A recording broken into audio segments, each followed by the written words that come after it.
De Mauthausen a Lugo. A obra do fotógrafo francés Bosch amosa no vello cárcere os horrores do campo de concentración austriaco. Pois va a seguir a mesma traxectoria que tuveron os deportados españoles. Primeiro nun campo francés, despois estuvo incorporado na Segunda Guerra Mundial, despois estuvo nos Stalags alemanes e a partir de aí estuvo en Mauthausen.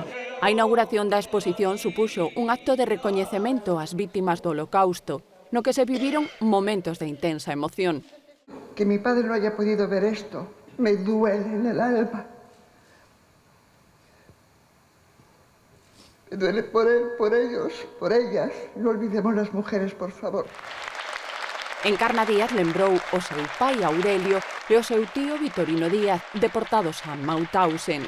Isabel de la Cruz, o seu tío avó Rafael Pardo, os tres lucenses. Finalmente falleció en Gusen y he venido aquí para homenajear su memoria, porque murió allí a los 30 años y, como he dicho antes, no le tocaba ni morir allí ni morirse tampoco tan joven.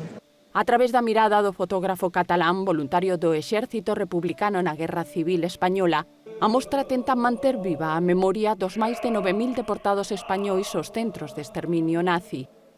O que fixo ali foi un exercicio de liberdade, foi un exercicio para que aquela situación que quería denunciar e que ademais eso sirveu para denunciar non quedara no olvido, non quedara no anonimato. 42 persoas de Lugo, homes e mulleres, e das cuales foron deportados e 30 desas persoas morreron a maus de estes bárbaros.